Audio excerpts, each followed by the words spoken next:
They said gray paved the way, changed the rain, release the pain, least you sane, getting paid, trend setting, brighter day, doper rap, tighter sets, high and deadly, I'm a fighter jet, journey. What's really good, ladies and gentlemen? It's the OG Buddy Dada, aka Chef.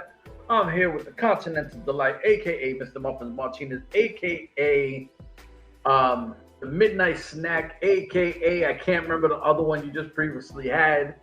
But listen, before we go into all that shit, like, subscribe, share. We're on Spotify, Pandora, anything on audio, we're on it.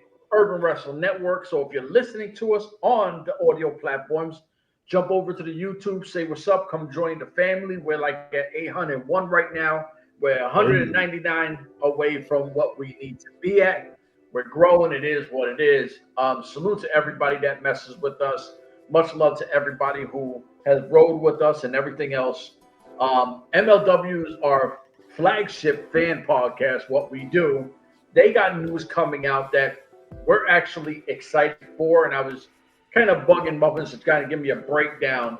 So now we're on here, we'll talk it, and we'll throw 2 pennies into it. So my brother, please, how you doing? And come talk to me.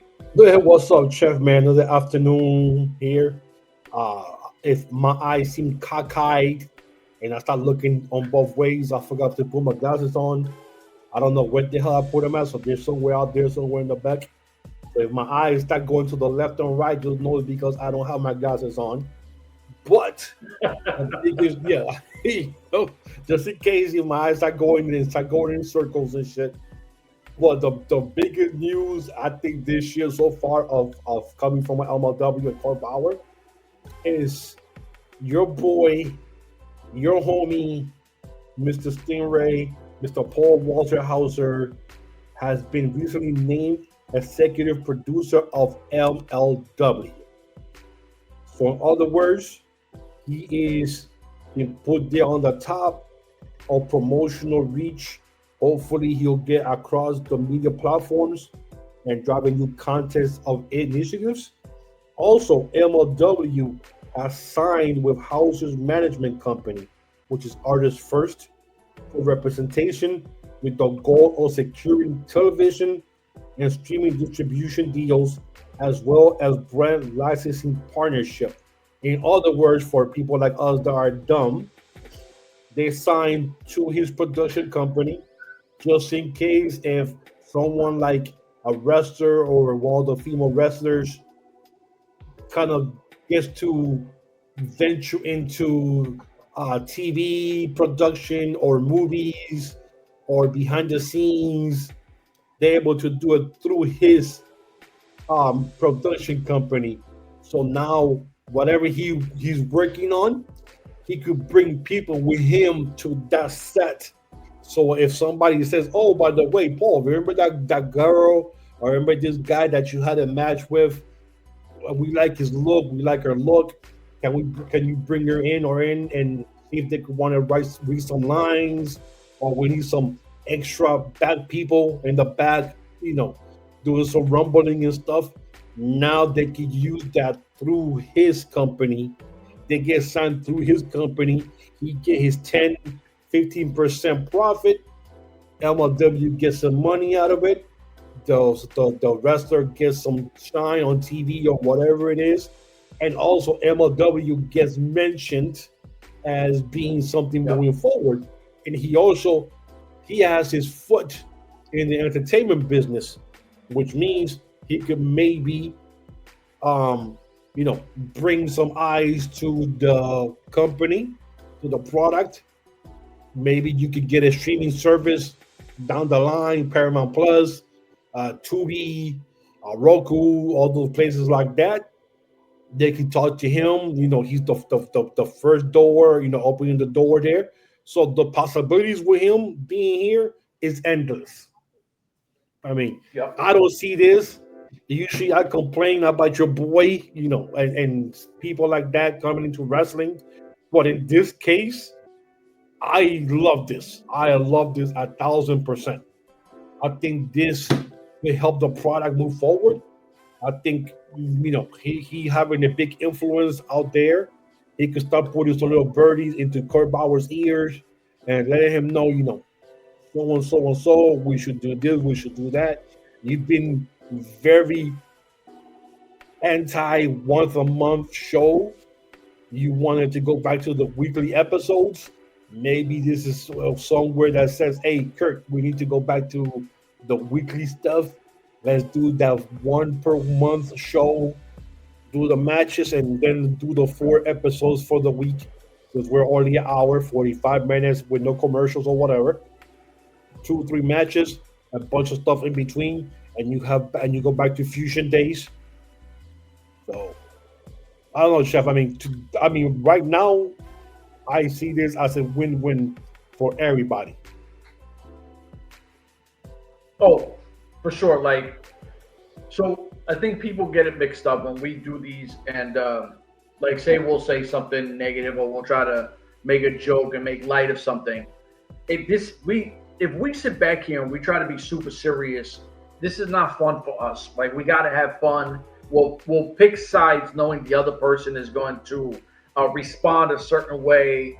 We try to have fun with this. So with Paul Walter Hauser, yes, I'm a fan of him since his Cobra Kai days. I like what he does. I like his story on the show. I didn't know a lot about him outside of it until he started to move around with a few wrestling companies. He was jumping over to MLW, and because we followed it, now I got to start looking at, what has he done? And let me look at his resume, because now we have to talk it because it's on MLW. This is what we talk.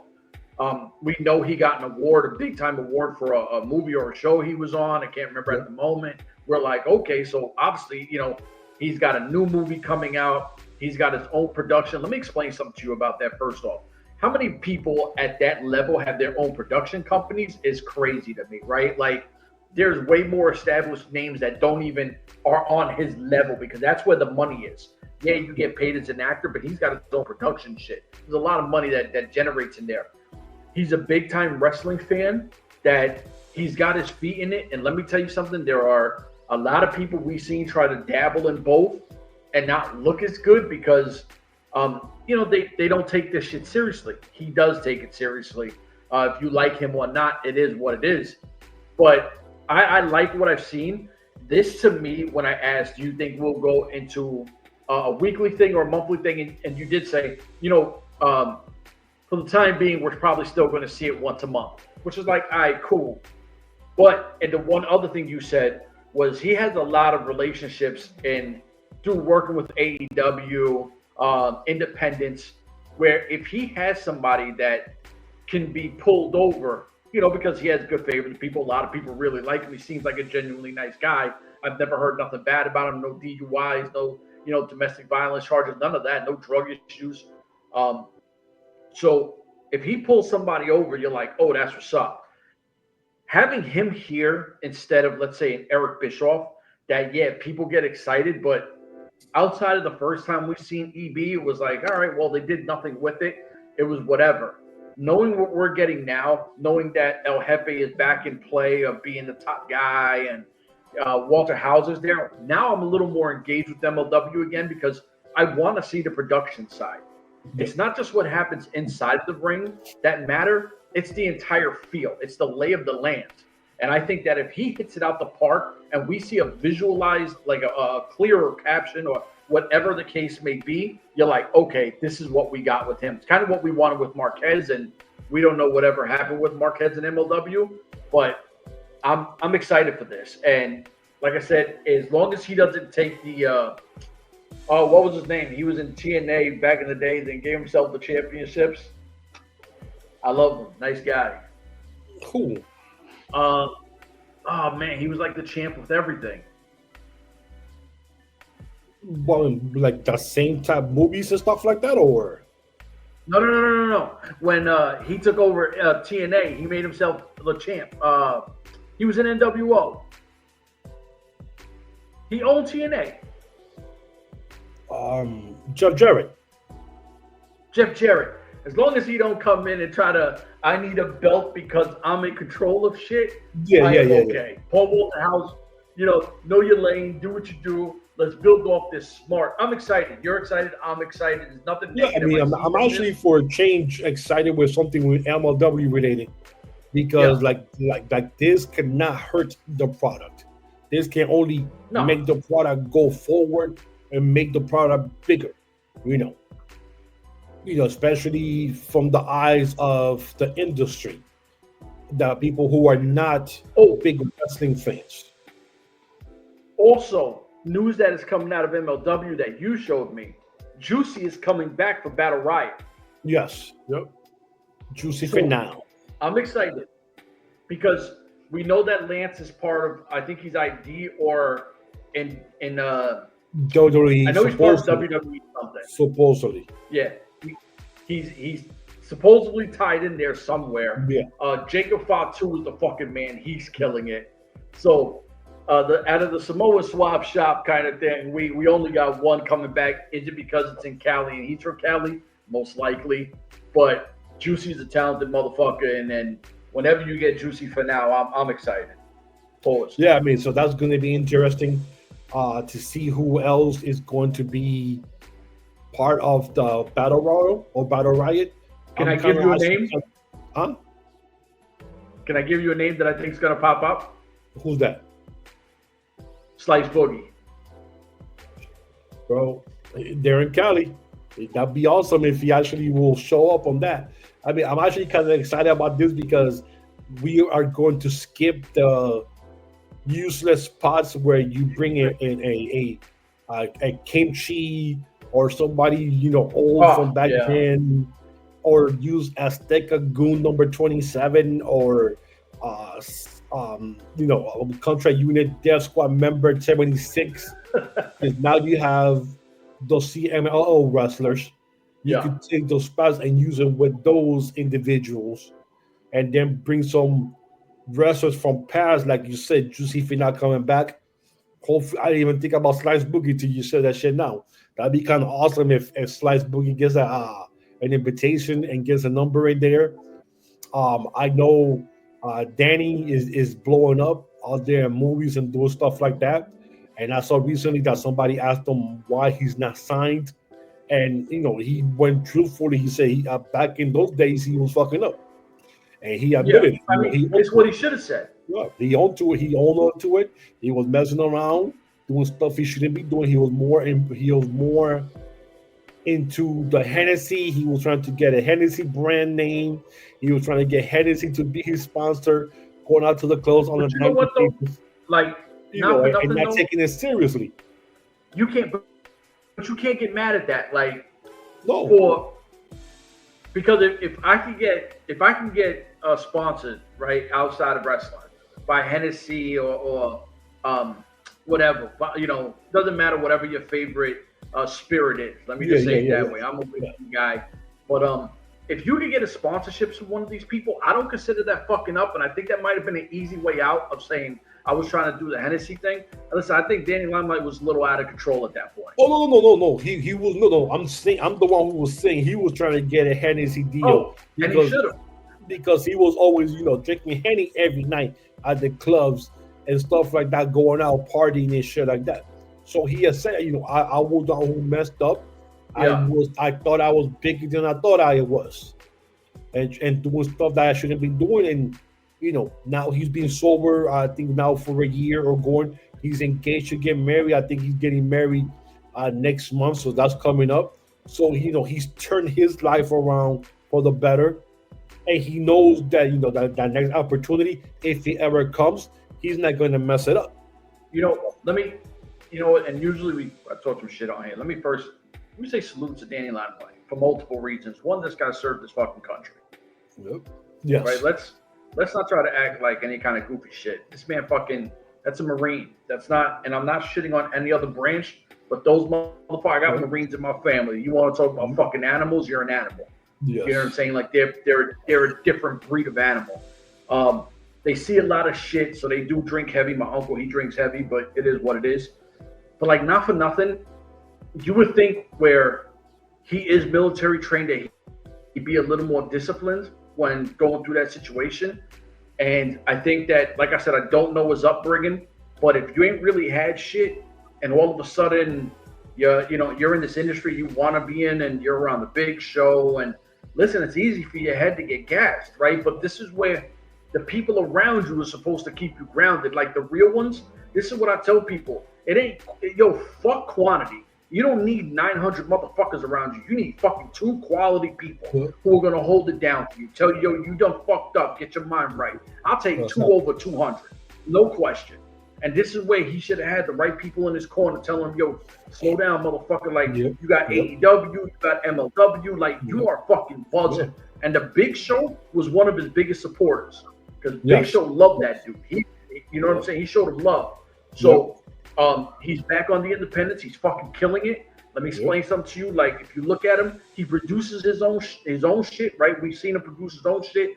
He's been in movies. This guy's legit. He does his own fighting. He doesn't go fighting scenes and stuff like that. So you know what I'm saying? Like, and I've seen one of his films, and the one thing I say I love about real shit is where people start doing point of access. That's when guys are starting to go room to room with their whatever their weapon of choice is. And that's where you see real military people versus actors. Actors look real fucking uncomfortable, and he's going through it like, room clearing. So I love everything he does. I'm glad he's got his head right. I'm glad everything is going in the right direction. If it ever happens again, which he's a Puerto Rican motherfucker, so we want it to happen. Yep. So he'll be ready. I'm all for getting on. So hopefully we'll see Slice Boogie. Hopefully, hey, we might even see Papo Esco out there. He's from out there. Never know. Bring the bodega in there. Dude, if Papo shows up, I'm hyped. Hey, I'll be going crazy for that. But they're in Cali, so we'll get to see what happens coming up in April. The first week in April is when the show is on YouTube. But yeah, so we'll see what happens with LMW. This is huge news with Paul Walter Hauser. We'll see what happens. I mean, this is the age of social media driven everything now, and this is the age of everything is on a platform now, and everything is on Netflix, Paramount Plus, or something like that streaming service now. So, only way that that LMW is gonna survive, and TNA and N.W.A are gonna survive if they get into a platform, because TV cutting is real. The cable cord thing is real. Everything's getting, people are cutting their shit, and there's Roku, there's Sling TV, there's Tubi, and Tubi gave us the NFL Super Bowl for free for people that didn't have. If you had something like that and you were missing the channel, Tubi did it for free, and it was perfect. There was not one issue to be televisation, and I like how they had the pictures and everything differently to put themselves out there. So I give it to Tubi for doing that shit big time. And Roku's there, and Roku's doing the stuff with WWE with the Evolve, and they're doing that on Wednesday nights. So that's a thing right there. So hopefully by the end of the year, I believe if N.W.A, MLW, and TNA are not on some type of streaming something basis, I think they're going to fall back and they're going to be left behind. Because AEW is HBO and WWE is Netflix. With WWE carrying TNA. Nah. Yeah, but TNA has to have their own stuff too. They just can't sit here and go, okay, we're here for the ride, so we're gonna ride the coattail of WWE. No, we still have to do our own thing separate, because at any time they could cut the cord and we're back to deflating ourselves again. You know what I'm saying? And this is a good segue to jump into TNA, which they had their pay-per-view. It was sold out, as you saw. They just had their show in El Paso that they just did the tapings this week. 3,000 people sold out on Friday. So now we'll get to see that coming up in the next couple of weeks here on TV. And their pay-per-view was sold out. 3,000 people there. So they sold out, but even the tapings, as we know, Back in those days, pay-per-view was always sold out, and you go back the next night and it's dead empty because nobody was going to the tapings. They actually, 3,000 people plus paid to come back to the tapings the following day. So that right there tells you a lot. And I have read a report where Casario was mentioning that they're looking for a streaming service to jump into because we're in the era of the streaming service. They have to get their own. Yeah, Access TV. Yeah, but you know what though? Access TV. It's smart by them now. No, but it's smart for them to do it now with the numbers going up because of all the excitement from the NXT guys. Yes. So I would do it now too because I'd like look at our numbers, so that way if NXT doesn't, if they do pull out or whatever, which I doubt because it's been a really good marriage. But you never know. They got a lot of guys. Yeah. Nothing is guaranteed. Tomorrow's not guaranteed. But with their roster right now, I would put their roster up against a lot of rosters. And TNA's got a good roster. Yes. So they have to get something going for themselves to float on their own, to say Thursday night is our night, is on this channel. You have to watch it here. People don't have access TV, some people do. I saw some people complaining about the pay-per-view because it is on the TNA Plus website, and I guess a lot of folks were having issues with it. So that that right there it's a black eye for them. I don't know how many people were having issues, but I know people were complaining on X about paying for this and the thing not working properly. So that right there, when people start complaining, there's a snowfall of people complaining, and then you have a gripe because this thing is not working. What's going to happen next month? What's going to happen the month after that? You have to fix stuff like this. Yeah. So you're going to have to, get more cables into your web band and make this better, or go back to Trailer TV until you fix these issues with the pay-per-view thing and go from there and see what happens. But I saw some of the show and I just got one humongous complaint, and I'm going to bitch at this till the day I die. With your homegirl there, Tessa Blanchard. Your homegirl. Whoa. Don't do that. I never liked Tessa. Your homegirl, Tessa Blanchard, that you breathe and die for. You breathe and die for, Tessa Blanchard, came out with you breathe and die with Tessa Blanchard. She came out with a beautiful young lady who does her theme song. Undeniable. Awesome entrance. Okay. Homegirl killed it. And I apologize, I forgot the girl's name, the rapper, but she was awesome. But did you know your homegirl, Tessa Blanchard, is coming out here dressed like a Mexican in Mexican colors with the red bandana? What? And like it for the pay-per-view. When she's about to wrestle, when she did her intro, red bandana with a jacket that looks like Mexican colors, with that song playing, which is like a hardcore, I'm the baddest chick you ever seen type of thing, and she thinks she's Mexican. People on X went crazy when they saw this. People were saying that she was like, bringing up white tough ladies from different movies and shutting down and put them out there, comparison that she wants to be a part of LAX and putting pictures of LAX next to her. Dude, homegirl came out like that, and I was like, oh my God, I hope I need a Mexican to grab this chick in the back and beat the crap out of her back there and say, no, stop, no. This is where you call cultural appropriation. That's what that is right there, damn it.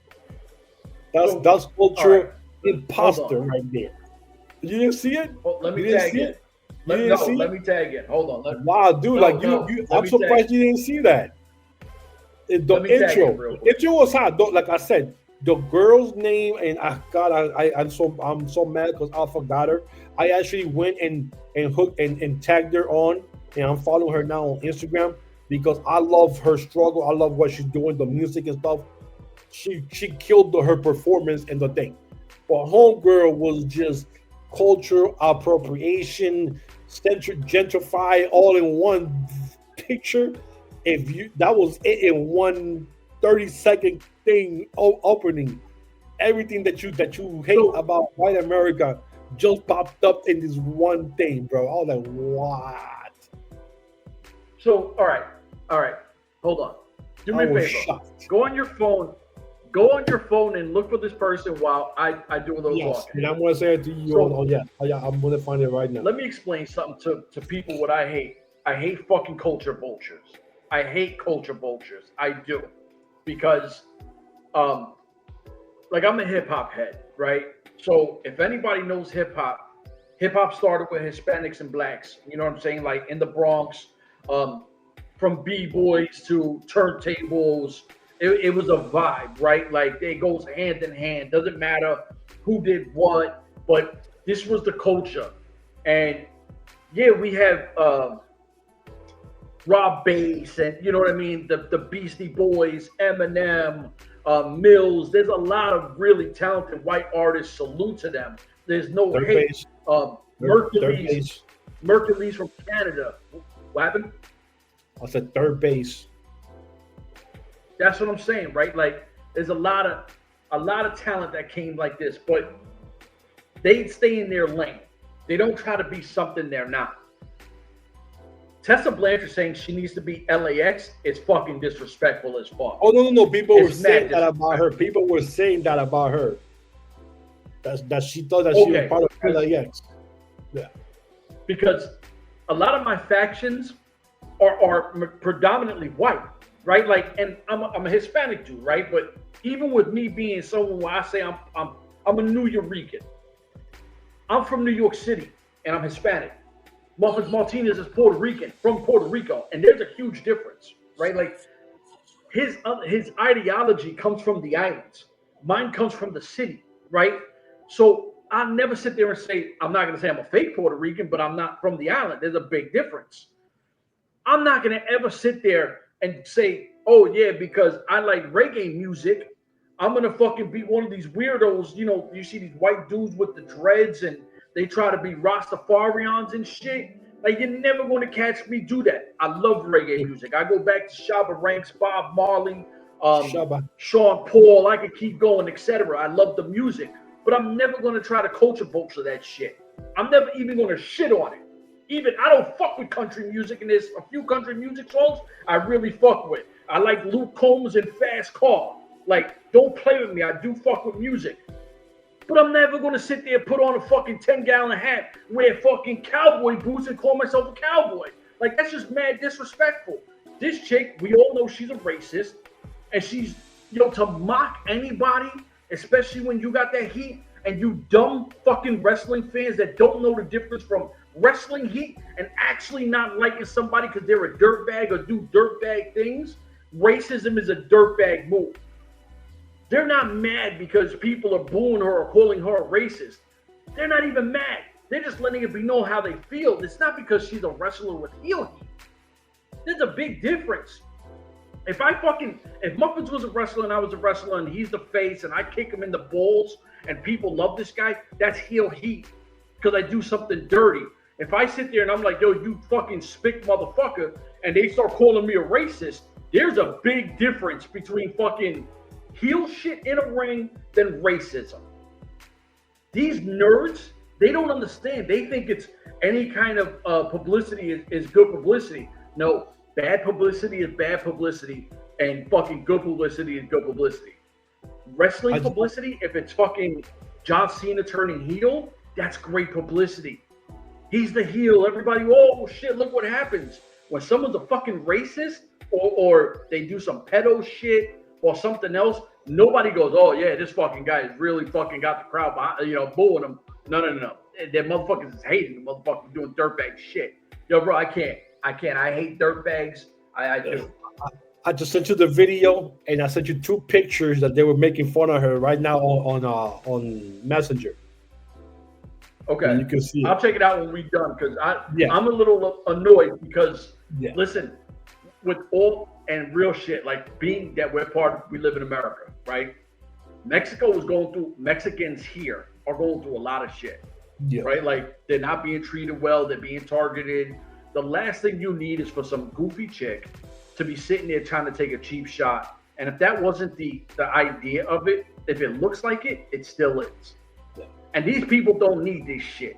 They got enough on their fucking plates where they're getting fucking harassed regularly. Go through social media, they're getting harassed heavy. And you want to do that shit? I don't fuck with that. Yeah, that was crazy. But anywho, but that one more thing that I wanted to bring up about AEW when they had a AEW Revolution last week. So they sold 11,425 tickets. They did 140,000 pay-per-view buys. They surpassed the 1 million gate from Revolution back in 2019. So this one did more than the one in 2019, before. They did over $6.9 million in revenue from that show alone. That's how much money they almost make. We know they do good in their pay-per-views. Huh? We know they do good in their pay-per-views. They just don't get ass in the seats no more. But my question is this to you. So they did almost $7 million. They sold over close to 11.5 on the tickets. Sold 140,000 pay-per-view buys, and that's only on the actual pay-per-views. Nobody knows how many folks bought it on HBO Max and stuff like that. So you don't know those count yet. But my question is this, like you said, what the hell they do so damn good in pay-per-views, but then they do so horribly that they cannot get viewers to watch the damn show during the week? So, and all right, now I don't want to, because I don't know, but let me explain something. Out of your wrestling sense, and you watching wrestling for 30 plus, almost 40 years. So what gives? Like, here's my idea. I don't even know what the issue is, but I'm gonna explain to you why I think numbers are being moved, right? Because a few years ago, actually a pretty while ago, Tekashi 6ix9ine, I know you remember him. He's the kid that did the. Okay, of course. So dude, right now, he's living in Cuba right now. Is he? Yeah, he's hanging out in Cuba. Yeah. So my brother loves this dude. He follows him on social media. That dude is either in Cuba or somewhere like that, because he just got arrested for some bullshit out here in the States that he had to come back or whatever. But he's dating a Cuban chick. Yeah, he's dating a Cuban chick. And then they show videos where he goes by with money and he gives people money and shit down in the country or whatever. He does that all the time. Okay, cool. Now, one more thing before you go into wrestling. I am not a Tekashi fan. No, I'm going to explain something about this. Hold on. I don't like his music like that. But if I'm going to go to jail for some other hip-hop bullshit, I'm going to talk too. I'm not going to go to jail for 40-something years while you are here blowing air on your balls free and my money's frozen, and I'm going to go to jail for 40 years for some. Hell no. I'm talking Chef. Chef did it. Well, I would never do you dirty like they were doing. I would never do you dirty like they were doing them dirty, because they were doing them dusty. That's what I'm saying, dude. Like people call him that he's a rat. He's this. I'm a rat too, because I'm singing like a bird. Call me canary. Call me canary yellow, because I'm singing. I'm bringing everybody down. I'm not doing that one day in jail. Who do you want? I got you the day, the time, the place. I will go right to your house right now. I will knock on your front door. I'll say, it's him right there. Grab him. Chef was the mastermind behind all this. You know what? It is what it is. But he was on an interview, and his straight up, he was mad honest. This is when he was the top of the game, super hot. I'm not a Tekashi fan. I don't like his music. But he was like the Mecca, right? Everybody, I got to get on a track with this guy because his numbers are crazy. He said, I'm not even the best rapper in the game. I might be one of the worst. But when you got the plug and they're going to push your outlet and they're going to push it to the masses, anyone could be a superstar, right? Like, because they're just going to keep pushing and pushing and pushing, and my record will go harder because they're paying for this to go out there.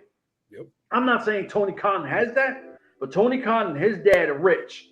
So if he says, look, I need to get me pushed a certain way, I'm sure Tony Khan knows the right people to make this shit generate, because the numbers they don't make sense.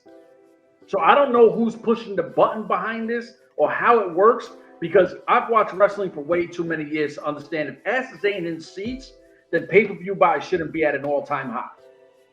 Because when Impact Wrestling was fucking in the IZ and there was not many people, numbers weren't popping.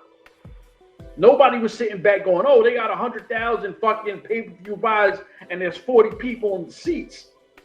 That's not realistic.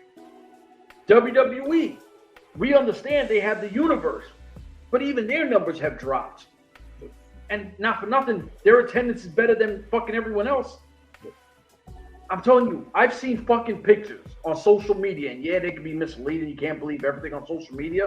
I've seen videos during main events where people are panning around. There's not a lot of people. There's a lot of empty sections. And I'm like, yo, what is AEW doing wrong? I can't give you an answer, but I'm telling you right now, I don't think that if you can't generate buzz Monday through fucking Friday, but your pay-per-views are killing it, it's not adding up. This makes no sense to me because they're struggling with numbers. Their whole thing was, we're going head to head with WWE. No, you were going head to head with NXT and you were losing at times. NXT. You never went head to head with Monday Night Raw or SmackDown. Stop it. So you struggled against NXT. Numbers kept going down, up, down, up. You signed a few people. Shit's not working. I think people are tired of Moxley. To me, MJF has been hit his ceiling because he is who he is. How much more can you see the same MJF? It's the same character. There's no development no more. When you seen a Ric Flair, and let's say old school Ric Flair, N.W.A, who you one of your all-time favorites, right? You go, okay, legend. You never seen nothing like that. Him and Dusty Rhodes, N.W.A, that's one in a million shit. Then you see WCW Ric Flair, and you get a more mature veteran. He's not the same, but he elevated, and you're like, oh shit, right? You see him in, let's just say TNA. I'm gonna do a little jumping in TNA. And he knew, all right, I'm a little old. I'm not AJ Styles. I'm not Sting. I'm not these young guys who are killing it. I'll start fucking shitting on the crowd, and I know how to work the crowd. So he starts talking. What was the one shit? He goes, I'm like Space Mountain, oldest ride, longest line, right? And that's how many years ago, and I never forgot that. Look, hair standing up. That's somebody who says, well, I can't bang with the young guys no more, pause, but I'll just work a crowd. Yep. So everyone starts to know how to work the crowd. So now all of a sudden you see a different Ric Flair. Then we get mentor Ric Flair when he joins back with WWE with a young Randy Orton, Triple H in his prime, and a young Batista. Yeah. And then you pile him in. They're fucking flying in helicopters, all types of cool shit. I think they're called Evolution. And the evolution of Ric Flair keeps growing. Right? When you have that kind of greatness, that's what separates you from everyone else. That's what makes you a great one. MJF ain't that guy, right? He hit his pinnacle. So you go, okay, we kind of see what we see. Edge, we've seen Edge in WWE for the last 20-something years. You're not getting nothing new with Edge there. You see Christian with his peeps from TNA, the Brood from WWE, he's still Christian. Mercedes Morneau, all she did was change her name. She's still Sasha Banks. Paige got some, you know what I'm saying? Paige got some breast implants. She's still Paige, even if you call it Saraya. The thing is, a lot of these people hit their pinnacle, come here. They don't take another leap, right? This is where these guys don't. But then when you have your, who's the girl, Mariah May, who's fucking killing it. All these girls that are now, the girls and the guys who have come up, and you keep seeing them evolve. Like, one of the biggest flops from them is the guy Hobbs. Everyone was a mad fan of him. He was rising, and you're kind of just seeing him fizzle out. So you're like, damn, what happened? You let Ricky Starks go. Big mistake, because Ricky Starks is a fucking star. You got to see, and there was a video where Ricky Starks fucking annihilated MJF, where MJF got quiet, right? He let him know, homeboy, we've seen this. This is it. So it's a lot of this. You sit back and you go, all right, well, who's my next guy or girl that I get excited for?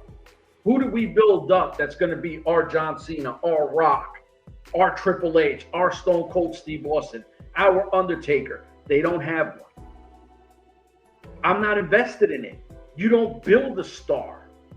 And when you do, you just bury them or send them to ROH.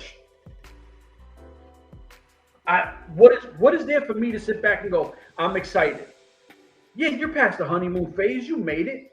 But the realistic thing is, you're not putting asses in seats. And that's a problem. Because these people go from WWE and they want those crowds. They want the WWE crowd. 99% of wrestlers, they wrestle for the money, but they wrestle for that cheers and boos. That's the excitement of it. When they draw that crowd in, this is why they go crazy when the crowds are lit. When they're just meh or crickets when they're cutting their promos, they're just doing it for a check at that point.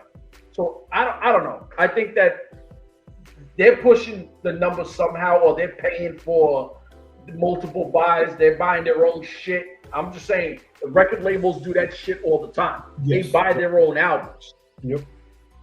Now, I know for a fact, and I will say this 1,000%, I believe this in my heart when I say this.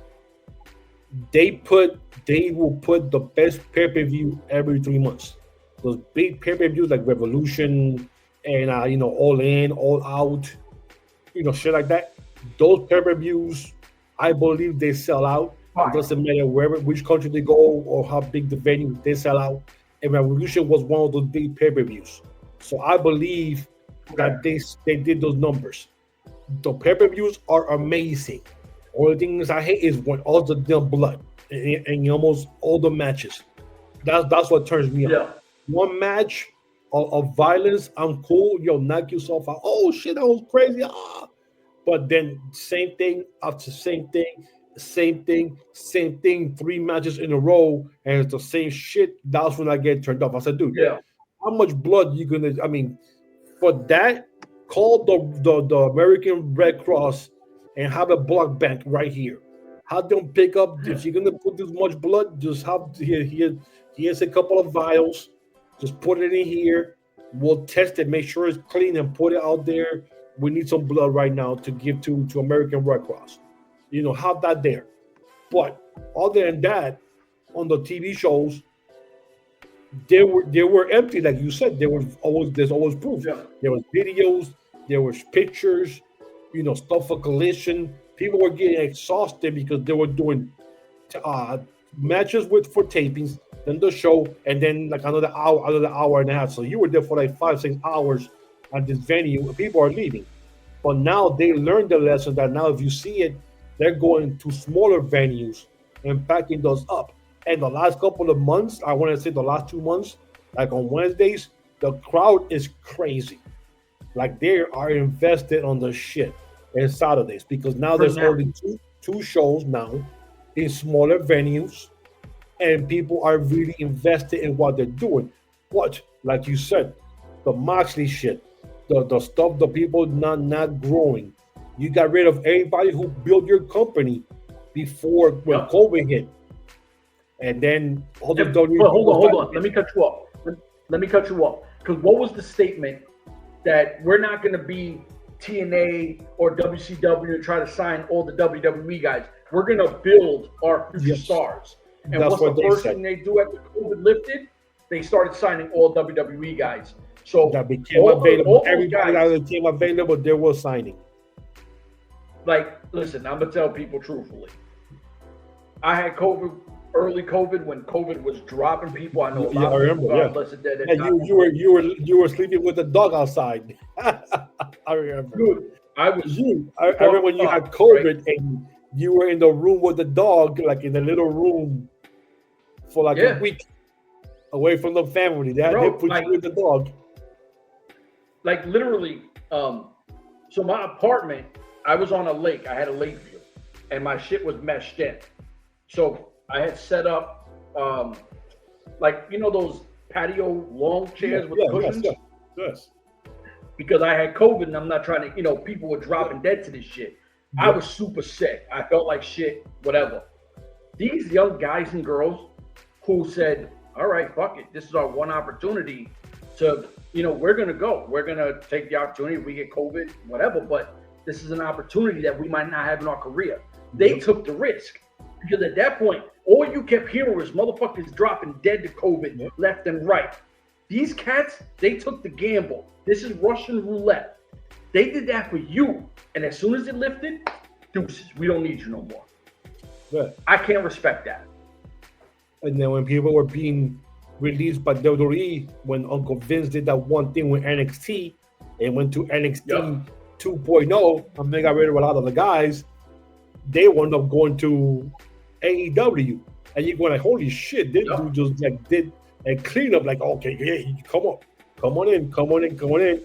And then you saw people get put in the sidelines and quietly not being renewed for their contracts. And quietly like, oh, what happened to this person? What happened to this person? I'm no longer in the company. They didn't renew my contract, so now they're gone.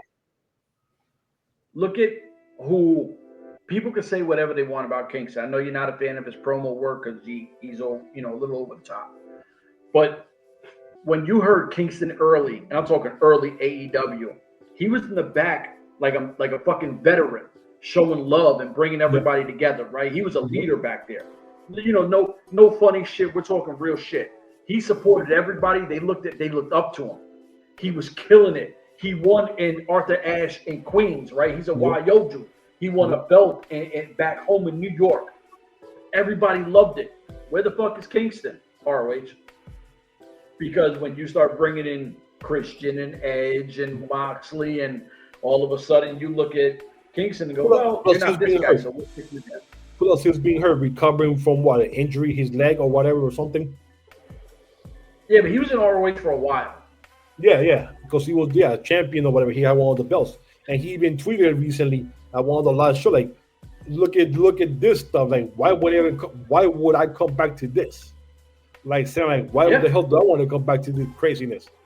Like, you know, because all the blood and all the shit that's been going on, and the crazy finish with, you know, but Moxley, Copeland, and Christian Cage.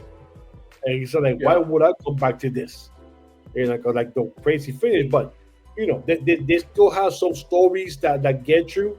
But like you said, there's guys that you go like, why? You know, what's going on here? Like you said, no character developmental. There's nothing with this purple. There's nothing with this purple.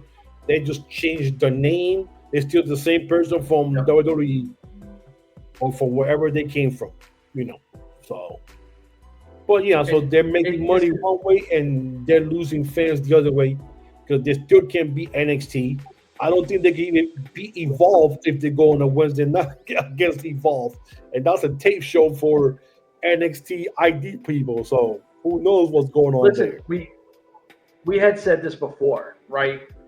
Let's just say Impact, TNA. It's hard to. I'm going to call them Impact because that's the love I have. They're Impact Wrestling to me. It doesn't matter. Impact, TNA, same shit. If Impact gets that streaming deal, right? You go, okay, and look at what they're doing. And I'm not a big TNA guy no more. There's a lot of people. I was a fan of a lot of guys that are no longer there. Regardless, to me, TNA is going to slide into that third spot or second spot, right? Because you go WWE, AEW, TNA. That's the lay of the land right now. If they get that streaming deal and they keep taking these steps, because TNA is taking, it might be a slow step here and a slow step and a slow step, but they have risen in the last year and a half into a really good position. I'd put them 2. If you're AEW, you don't want to be 3. You put a lot of money invested into this. You made the same mistakes that you said you were not going to make. We're not TNA. We're not going to go after these old veteran guys. You did that. We're not WCW, we're AEW. You did the same thing WCW did. You made the same mistake TNA did, trying to be WCW as well. So if TNA slides into that spot, you're like, oh shit. You want to mock people and you want to piss all over TNA when you were there, guess what?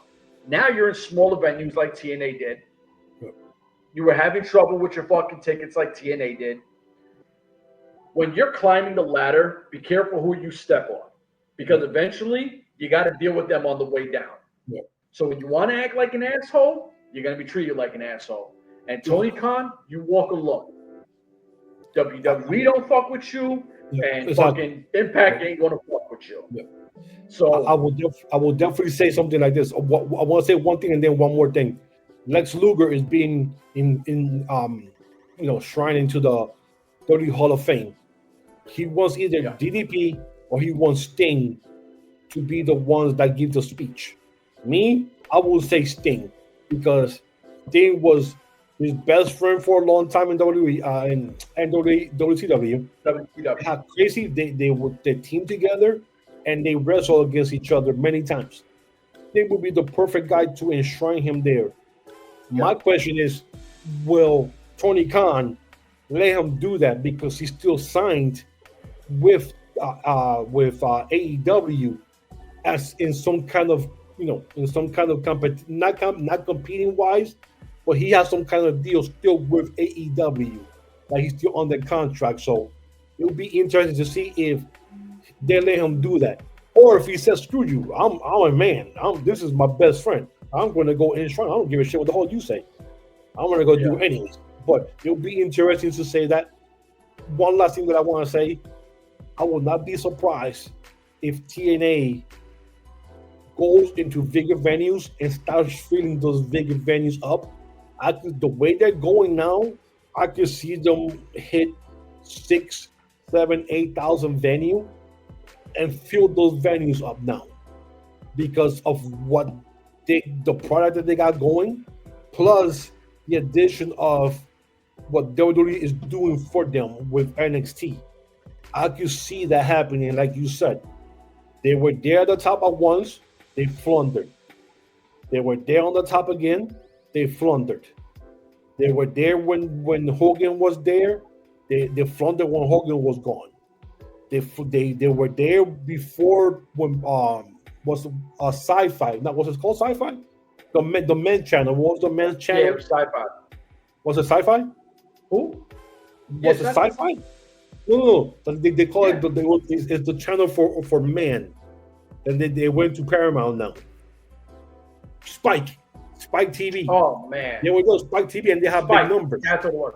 Spike TV, and then this Carter lied to them, and by mistake, this in the email that Russo was working behind the scenes, and they're like, "What? Oh hell no!" And they floundered, and then they went up again when Billy Corgan was trying to save them, and then they floundered when the story that where she backstabbed Billy and didn't want to sell the company to him, and then now Anthem took over. I want to say 2017, this happened 2016 when all this shit was going on. So since that time till now, it's taken them almost 7 years to reach this spot. They had their first live show in almost close to 8 years because we were at the last live show in 2017. Yep. They had the first live show this year, and now they had 2 so far in back-to-back months. If they continue to rise, like you said, slowly but surely, I could see them easily by the end of the year, Bound for Glory, which is the last biggest pay-per-view for them. I could see that in a big venue, 6,000 to 8,000 people. Oh, yeah. And I could see them fill that venue to end the year on a humongous high note. Hopefully going into a new streaming service where everybody will be able to see the product and not have to talk about it, like, oh, this shit sucks, blah, blah, blah, blah, and find it, blah, blah, blah. So if they continue to rise, I could see that happening for Bound for Glory, humongous venue, streaming service, easy. That's the last thing I wanted to say about that. So no, it's true. It's true. I think TNA is smart. Like, they're not really going after the big WWE guy no more. Like, you had Dolph Ziggler. Obviously, Ziggler's a guy. But you bring back Santana. Santana's homegrown, right? Like, that's our guy. Well, and they just showed it was yesterday or Saturday or yesterday was the 8-year anniversary when they came in and jumped the Kane in the ring, and they brought Ortiz and Santana. So they showed that yesterday. I'm like, damn, it's already been 8 years since that happened. Yeah, man. Yeah. So that was 8 years. They got a lot of guys. They got a lot of guys and girls on their roster that they've kind of manufactured their own, right? Like they built up their own, and that's the best way is when you build up your own talent. Like let's say Eddie Edwards. Eddie Edwards, a true Impact Wrestling guy, right? Like through and through. 10 years ago. Yeah. Moose, from ROH, but he was green as fuck. He's an Impact guy, right? Like where he made his legacy is through Impact. Now you have a Mustafa Ali who looks like $1 million, killing it. Yeah, he was WWE. I'm glad he came back and he signed with Impact Wrestling because he will take him to the next step. He's that young wrestler that could be there for the next 10 years or more and really build or run him. And also because he's Muslim or whatever, so he hits that demographic perfectly. Yep. Oh, listen, this is why we fell in love with MLW. It's why me and you fell in love with Impact Wrestling. Because Impact Wrestling was never afraid to put a title on a Spanish person or a black person or an Indian person, XYZ, Asian person, whoever I'm not naming, insert their name. Impact was never afraid to go against the grain and be on their own, right? They did their thing. It was never a color. They never went by one color like a lot of other companies do. They didn't give a shit.